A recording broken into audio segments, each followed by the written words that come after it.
Hola, ¿cómo están hermanos? Bueno, a nosotros se nos indicó por el proyecto Magallanes Última Esperanza ver la historia de Magallanes. La verdad que es una historia fascinante, es una historia, cuando revisamos la historia, nos damos cuenta de tantas cosas, de la profundidad de la tierra de Magallanes, lo que tuvo que pasar en los siglos para que la ciudad de Magallanes sea lo que es hoy. Y hay una historia detrás que se las voy a contar.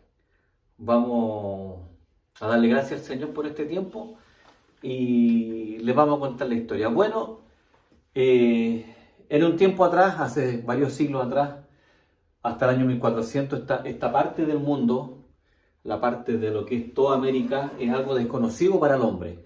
Son desconocidos la tierra, los mares y los cielos. Son desconocidos para el hombre. El mundo civilizado está aquí en Europa, ¿cierto? Asia, y luego se descubre África, ¿cierto? Partes de Oceanía. Hay un mundo completo acá. Aquí está la civilización occidental y la civilización oriental. Está todo junto, pero esto de acá es totalmente desconocido. Después del año 1492, cuando Colón parte desde España y llega hacia las islas de América, él cree que son las Indias. En ese tiempo, todo es por rutas comerciales. En ese tiempo el hombre quería, los europeos, hay dos imperios marítimos que gobiernan los mares. Uno es el imperio español y el otro es el imperio portugués. Son dos imperios marítimos que gobiernan prácticamente todos los mares. Ellos establecen rutas marítimas para poder comerciar desde Europa con las Indias. Al igual que Colón, un marino portugués, que él pensaba que buscando rutas, son marinos avesados, aventureros, buscando rutas para comerciar con la India, ellos inician una empresa, descubren islas de América. Hasta el día de su muerte, Colón siguió pensando que había descubierto islas de las Indias, pero pasaron los años, hubieron muchas más expediciones, pero en el Atlántico, en el Océano Atlántico, se originó un tratado entre los españoles y los portugueses, que es el Tratado de Tordesillas, que ese tratado ha provocado jurisprudencia hasta el día de hoy. Ese tratado indicaba que los portugueses iban a controlar los mares del Atlántico oriental, llámese la parte europea y africana, y los españoles iban a dominar todos los mares en torno a América. Por lo tanto, los portugueses gozaron de las rutas comerciales que iban rodeando primero a Cabo Verde, que era una estación previa a la ciudad del Cabo, y luego hacia las Indias. En las Indias habían lo más preciado que había, o lo más caro en ese tiempo, eran las especias. Las especias, el clavo de olor, la canela, pimienta, todo eso tenían un valor altísimo, un valor altísimo. Por lo tanto, como había ese tratado y los españoles, para poder circular estas aguas, tenían que pagar un tributo muy alto, hay una mezcla en los navegantes de esa época. Ellos compartían cartas de navegación, ellos compartían sus viajes, sus descubrimientos. Ellos entendían que había algo en este sector. Ellos querían comprobar que la Tierra era redonda, y ellos sabían que algo había acá y querían establecer rutas marítimas. Y ellos pensaban que en este lado tenía que haber una ruta para cruzar hacia las Indias. O sea, tanto Colón como aquí aparece el personaje de Fernando de Magaláes, su nombre inicial, pero pasado al español fue Hernando o Fernando de Magallanes. Ellos querían establecer una ruta comercial. Aquí ya no podían pasar por el Mediterráneo porque se cerraba el paso, no había un paso por este lado, y ellos la única forma que tenían hasta ese momento era cruzar los mares controlados por los portugueses. por lo tanto no podían cruzar hasta las Indias para poder comerciar las especies. Entonces ellos quisieron buscar rutas alternativas, pero no era desconocido, como les decía, desconocidos los mares, desconocidos los cielos, desconocida la tierra. No contaban con naves, con instrumentos, ni cartografía, no contaban con ninguna información que los llevara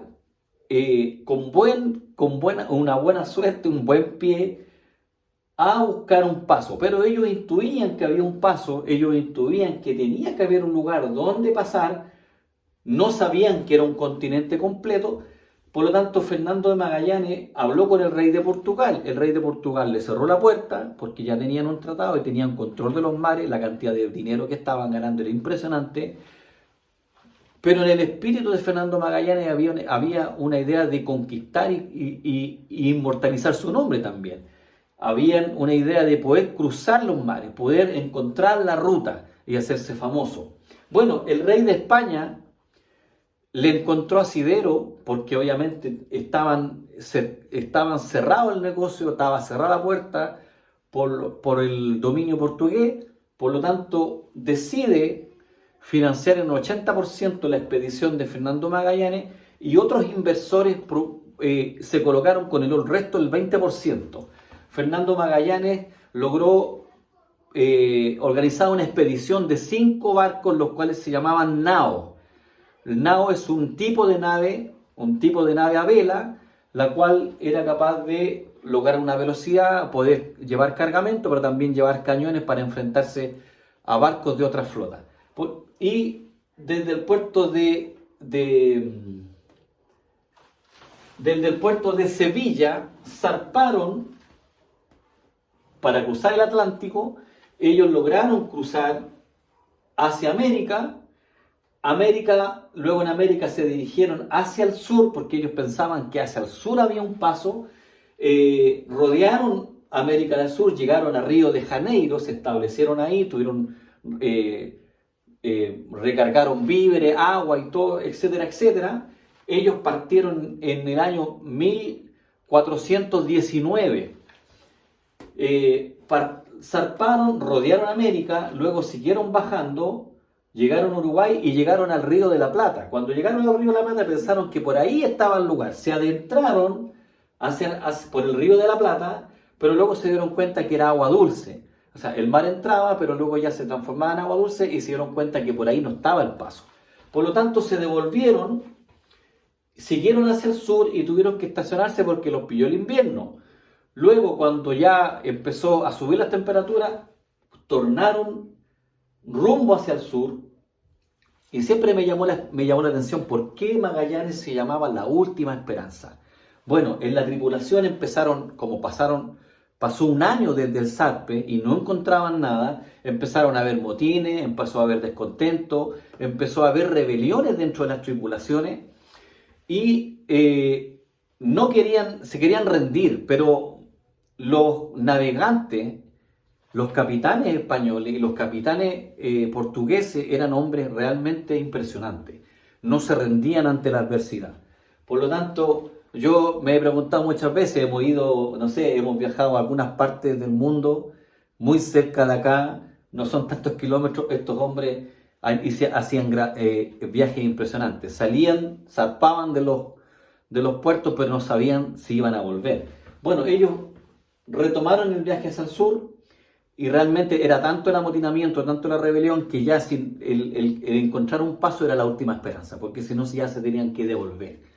Y el 1 de noviembre de 1520 encuentran el estrecho de Magallanes, por acá abajo, encuentran el estrecho, logran iniciar una expedición hacia adentro del estrecho. No es fácil, los vientos muy, muy difíciles, y de las 5 naves ya una nave se devuelve, una nave deserta y se devuelve a España. De esa nave nunca más se supo. ¿Ya? Algunos historiadores dicen que ellos se devolvieron y se establecieron en Brasil. ¿Ya? De las naves restantes expedicionaron durante un mes el estrecho.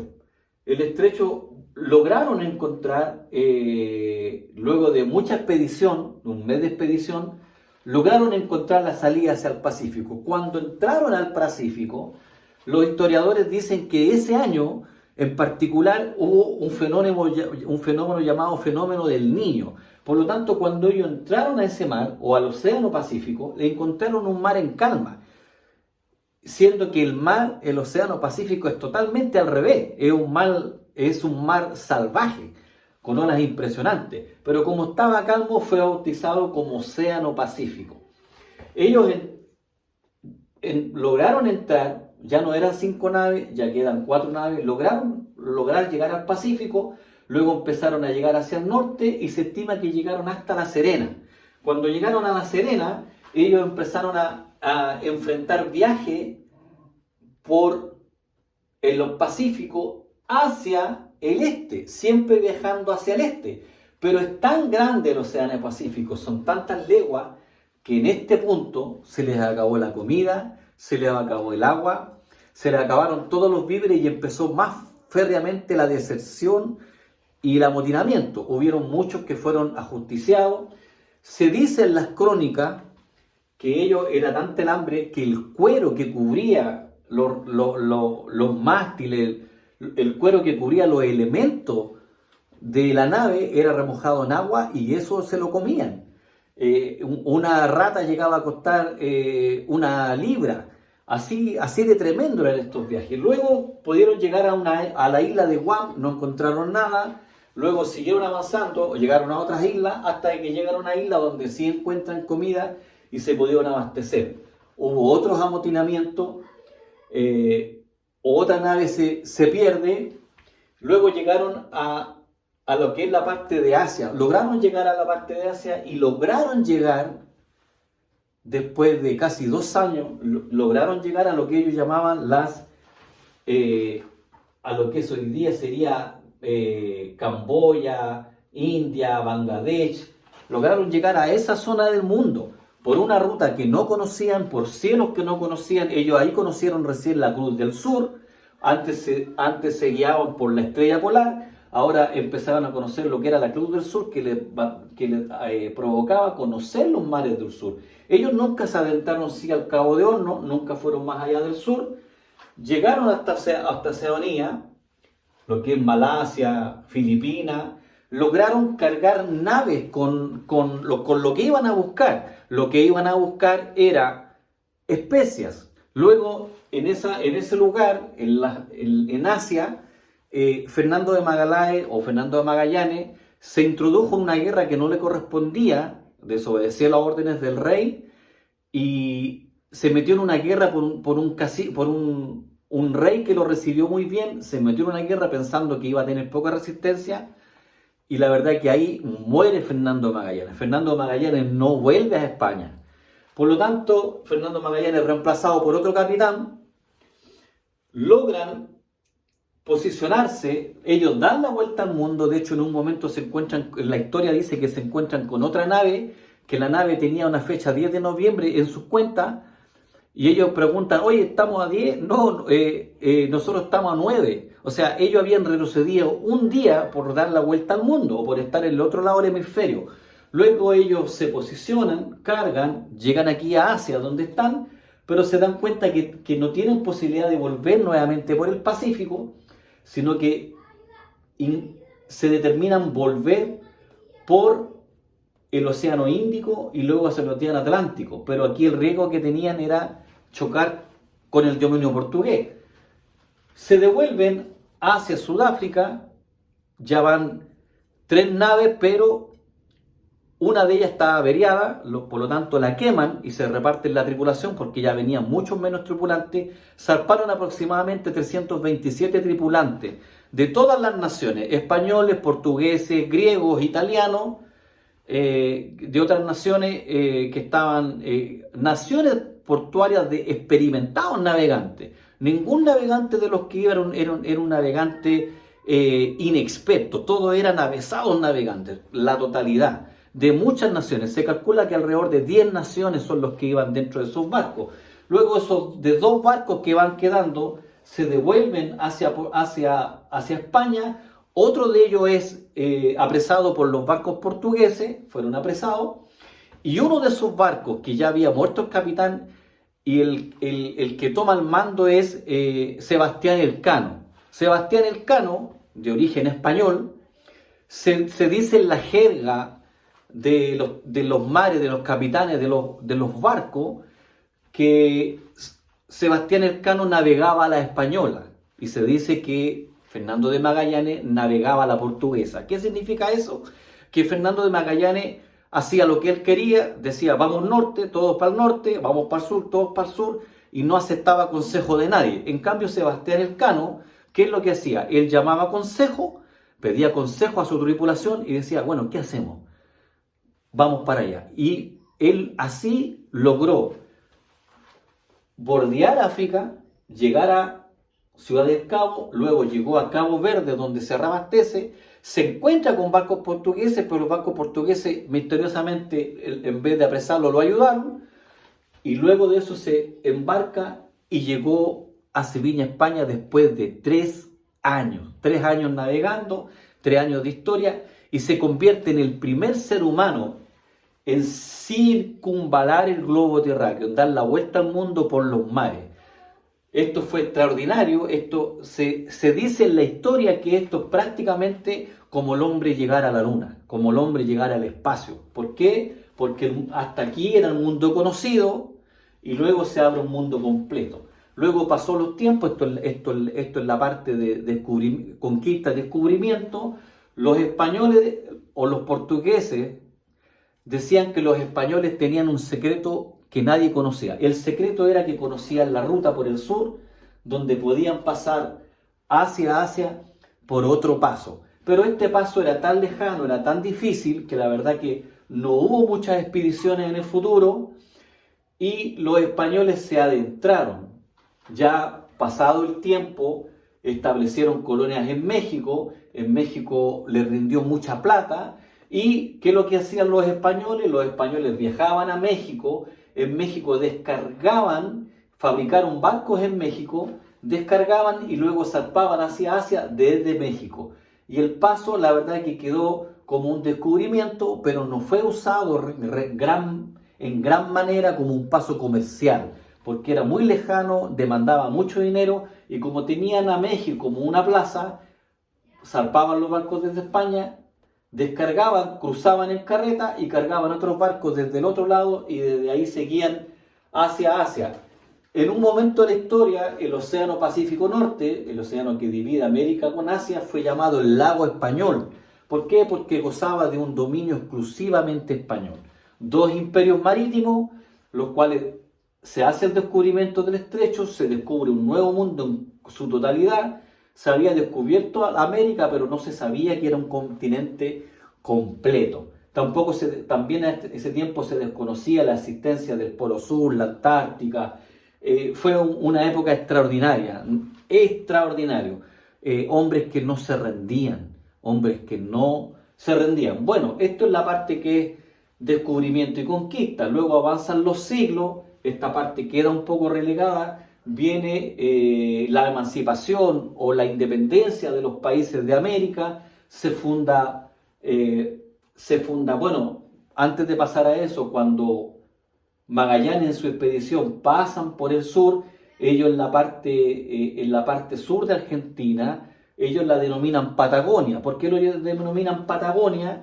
Porque ellos en sus relatos dicen que avistan hombres de gran altura, ellos calculaban de 2 metros, 2 metros y medio, que tenían un calzado de 50 aproximadamente, y esto lo llevó a bautizar ese lugar como Patagonia. También en la parte más al sur, también en una parte que se llama Tierra del Fuego, es porque los marineros también veían grandes hogueras en las costas de los pueblos que mariscaban, que eran grandes hogueras para producir calor, porque es una zona muy inhóspita, muy fría.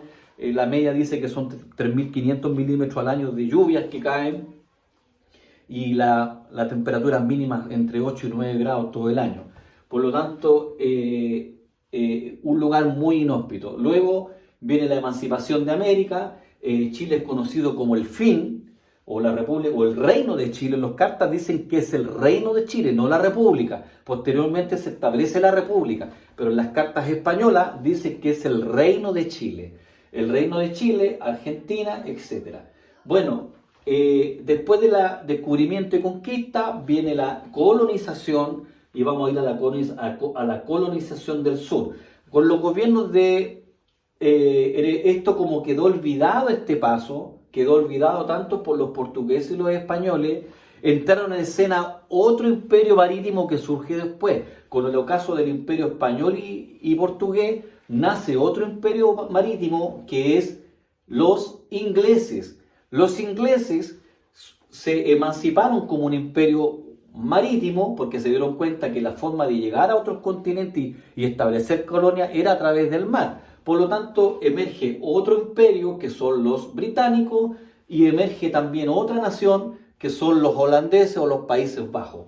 Los holandeses o Países Bajos actuaban bastante como piratas y los ingleses hacían mucha exploración e investigación.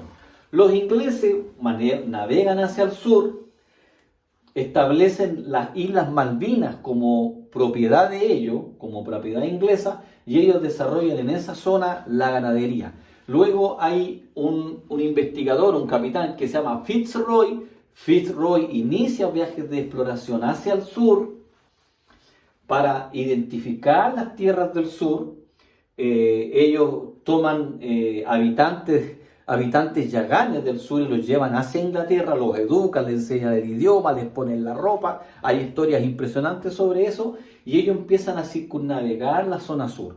Luego, como el gobierno central, O'Higgins y luego el presidente Bulnes se dan cuenta de que este territorio está olvidado, es muy inhóspito, muy lejano, y empiezan a impulsar una colonización al sur.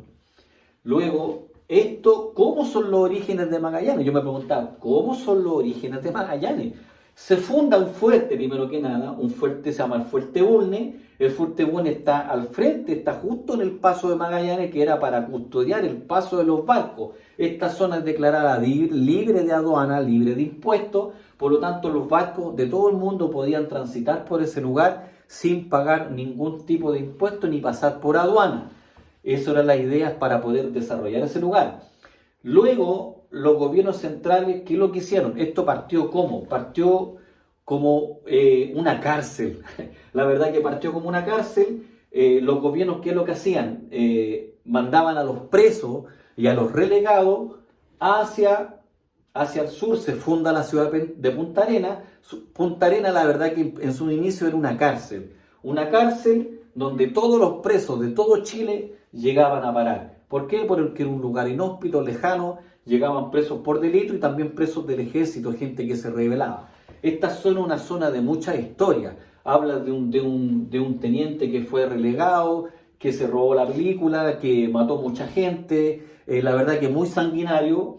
Luego se empezó a establecer que había que realmente darle un desarrollo económico a la zona, y posteriormente se le entregaron grandes extensiones de terreno a colonos que pudieran venir muchos llegaron desde España, Europa y también desde Inglaterra. ¿Ya? Ellos llegaron desde estos lugares impulsados por una oferta de tierra, una oferta de concesiones para poder venir hacia el sur, y también chilenos desde Chiloé. En Chiloé se fabricaban muchos barcos con los cuales navegaban hacia el sur, hacia Punta Arenas, y poder ir colonizando esa tierra. Luego se funda la ciudad de Puerto Natales, se funda Porvenir, se funda otras ciudades. El primer impulso que tuvo económico fue realmente veloz, se empezaron a resistir, pero lo que pasó, al igual que en el norte, en la Salitrera, también hubo concentración económica. Hubo 3 familias que concentraron toda la riqueza. Dentro de esa familia estaban los Brown, los Menéndez y los Noguera. Esas 3 familias concentraron como el 90% de la riqueza y establecieron lo mismo que en la Salitrera, que eran las pulperías. Realmente la gente trabajaba y ellos eran los dueños de todo prácticamente. Se empezaron los británicos, que habitaban en la zona introdujeron ovejas desde las Islas Malvinas hacia Magallanes, hacia la región de Magallanes, lo cual presentaban pastos muy buenos para esos animales. Se introdujo lo que se llama ganado ovino, luego también se introdujo el ganado bovino y luego después se introdujo los caballares.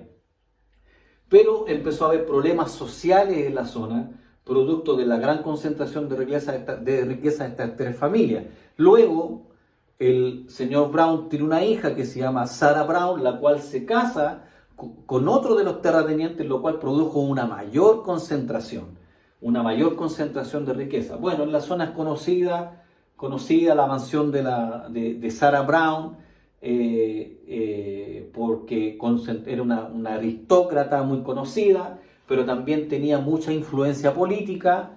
Por lo tanto, el gobierno central quería descentralizar, pero su influencia política era tan grande que la verdad que fue imposible quitarles el poder que tenían. La verdad que la influencia que tienen ellos históricamente es solo en concentración de riqueza. Bueno, pero ese es otro tema. Luego, en el desarrollo de esta zona, se establece, bueno, aparte que se establecen otras medidas económicas, se establece industria, hay recursos naturales acá, que es petróleo, que es gas, la misma ganadería, y en este tiempo hay un gran desarrollo de lo que es el turismo. El turismo se está desarrollando fuertemente en esta zona. Bueno, yo me hacía dos preguntas en este tiempo. Esta zona era solitaria, pero llegaron europeos, llegaron mucha gente hasta esta zona que produjo un cambio. Bueno, también aquí se produjeron otros problemas. Los grandes terratenientes, dentro de ellos hay uno que es apellido Popper, un rumano de origen judío, el cual estableció minas en el lugar y hizo la matanza de los Selknam y de los Yaganes. ¿Por qué? Porque ellos cazaban guanaco y ellos empezaron a colocar alambre de púa. Ahí no existía alambre de púa, no existían cerco, nada. Los Yaganes ya no podían cazar y empezaron a cazar ovejas. Ellos lo acusaban de ladrones y los mataban. Pagaban 1 libra por una oreja de un Yagán. Así era eso. Luego se dice la historia que ese personaje, Popper, fue encontrado en Buenos Aires muerto sobre una piel de un guanaco. Interesante. Luego, el desarrollo y colonización. Esta es una de las zonas menos pobladas de Chile hasta el día de hoy. El censo dice que son 166.000 habitantes. La verdad que es una zona de mucho potencial de desarrollo. Y en lo que es más actual o contemporáneo, vemos el año 75, la historia relata que Perú estuvo a borde de la guerra con Chile también, que quería invadir, instado por Argentina, que quería que invadiera por el norte, pero en el año 1978 se produce un conflicto. Hay un gobierno militar en Argentina, un gobierno militar en Chile, y Argentina empieza a reclamar islas en el sur y también empieza a reclamar el Paso, porque el Paso la soberanía del Paso es totalmente chilena. A pesar de que Argentina se corta y luego la parte más austral de Argentina, el paso del estrecho de Magallanes está en soberanía 100% bajo Chile. Se dice la historia que en el año 78 se estuvo a 20 minutos de iniciarse la guerra. La flota argentina había zarpado hacia el sur para desembarcar y tomar la tierra. Los chilenos, por su parte, la orden era contrarrestar y atacar al enemigo. Se iba a armar la guerra. Estuvo a 20 minutos. Algunos dicen que la estrategia argentina, porque esto había ido a un arbitraje de La Haya. La Haya determinó que esto era chileno. Luego fue hacia el escrutinio de la reina de Inglaterra. La reina de Inglaterra dijo que era de Chile, pero Argentina desconoció eso y dijo, no, esto nosotros lo vamos a conquistar bajo las armas. Luego la flota zarpó, se levantó una tormenta y misteriosamente la flota argentina tuvo que devolverse. No se sabe hasta el día de hoy realmente las causas. Algunos dicen que Argentina, la estrategia era forzar una negociación papal para poder lograr algo, porque judicialmente, legalmente no tenía nada. Y luego, el año 78 es eso, estamos al 25, hoy día lo que más trasciende es el que miles de personas están viniendo desde lugares, Norteamérica, Europa, África, Asia, Australia. Bueno, de paso les digo que Australia, el marino que encuentra Australia es un marino de apellido Torres. Apellido Torres es el que descubre Australia. ¿Ah? Y luego el continente antártico. Bueno, en el continente antártico, la región de Magallanes se llama región de Magallanes y Antártica chilena. Pero la Antártida en su totalidad, en la década del 50 se firma un tratado antártico, donde 8 naciones se comprometen, y luego más naciones se comprometen, que esta parte del mundo no puede ser objeto de experimentos militares, extracción de recursos, ninguna actividad humana que no está autorizada por los gobiernos que la están custodiando. La parte chilena, que se dice chilena, también la reclama Argentina, pero también la reclama Inglaterra.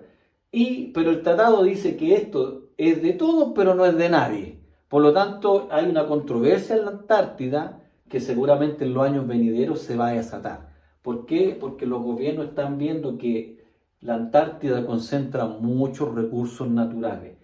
Las investigaciones dicen que la capa de hielo que cubre la Antártica en los lados menores tiene 2 kilómetros de espesor, pero en los lados mayores tiene 50 kilómetros de espesor. En esta zona del mundo, campo de hielo, Antártica, se concentra el 80-90% toda el agua dulce del mundo. Es la reserva de agua más grande del mundo. Así es que, bueno, pasamos por descubrimiento, conquista, colonización, y luego estamos con la parte de organización. Se distribuyen 5 provincias dentro del sector de región de Magallanes y Antártica: Magallanes, Tierra del Fuego, Porvenir, Puerto Natales. Hay 5 provincias y bastantes comunas. También hay organización política, hay alcaldes, senadores, diputados, delegación presidencial, todo lo que puede haber, y hay una universidad austral. ¿Qué más les puedo comentar? Desde aquí se nombró la 8ª maravilla del mundo, que son las Torres del Paine. Por eso viene tanto turista y mucha gente se está viniendo y se está quedando en este lugar. Es un lugar de mucha agua, de mucho potencial de desarrollo. Entonces, si vinieron tantas personas en los otros siglos, ahora hay una oleada de gente que va a traer algo. Entonces, eso es lo que tenemos que pensar. ¿Para qué vamos a ese lugar? ¿Para qué vamos a ese lugar? ¿Qué es lo que está viniendo de otras naciones? ¿Qué es lo que está viniendo de Europa, de Asia, de Norteamérica, de Australia, de otras naciones que lo está trayendo a este lugar? Magallanes, última esperanza. Chao, ojalá que les sirva esto.